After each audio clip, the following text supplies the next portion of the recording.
మీరు డబ్బింగ్ చెప్పిన దానిలో 'పవిత్ర జయరామ్' గారికి నచ్చిన డైలాగ్ గాని, సీరియల్ గాని ఏమైనా ఉన్నాయా? నచ్చిన డైలాగ్ అని ఏ రోజు ఆవిడ మెన్షన్ చేయలేదు. బట్ కాకపోతే తనకి అంటే ప్రతి ఒక్క ప్రాజెక్ట్‌లో చాలా బాగా వచ్చిందనే ఫీల్ అయ్యాను. అండ్ బాగా రాకపోతే తను ఎందుకు ప్రిఫర్ చేస్తారు? అవునా కదా! సో, తన దానికి మొత్తము తన మేనరిజమ్స్ కానీ ప్రతి ఒక్కదానికి నా వాయిస్ పర్ఫెక్ట్‌గా వెళ్తోంది, సూట్ అవుతోంది అని తెలిసే ఆవిడ అంటే ఫీల్ అయ్యి ఆవిడ సజెస్ట్ చేశారు కదా! అట్ ద సేమ్ టైమ్ నేను 200% నేను ఏ ప్రాజెక్ట్ చేసినా నా ఆర్టిస్టులందరిది అండి. ప్రతి ఒక్కరు నేను చాలామందికి చెప్తాను. భావన గారికి, మీనా గారికి, కస్తూరి గారికి ఇట్లాగా చాలా మందికి చెప్తాను నేను.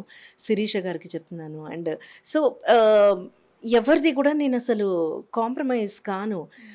పవిత్ర గారిది కూడా ఇప్పుడు అలాగే ఇప్పుడు మనం ఏవిఎస్ గారి డాటర్ కూడా చేస్తున్నారు 3 సీరియల్స్‌లో.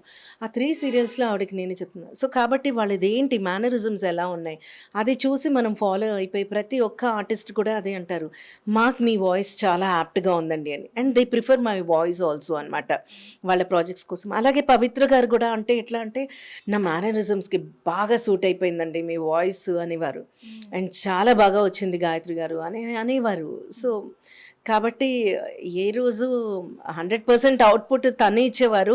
నేను కూడా దానికి సూటబుల్ ఎంత తను ఎఫర్ట్ పెట్టారో దానికి మ్యాచ్ అయ్యేటట్టే నేను కూడా ఇచ్చాను. సో, కాబట్టి ఒక్క ప్రాజెక్ట్ అని చెప్పలేం మనం. ఏ ప్రాజెక్ట్ నచ్చింది అంటే she was satisfied with my dubbing.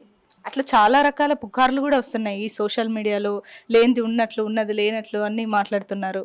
వాళ్ళకి ఏం చెప్పాలనుకుంటున్నారు? వాళ్ళకి ఏం చెప్పాలనుకుంటున్నానంటే ఎవరైనా సరే ఇంకొకరి పర్సనల్ లైఫ్ గురించి మాట్లాడకండి. వాళ్ళు వాళ్ళు తేల్చుకుంటారు ఏముంది, ఏంటి అన్నది.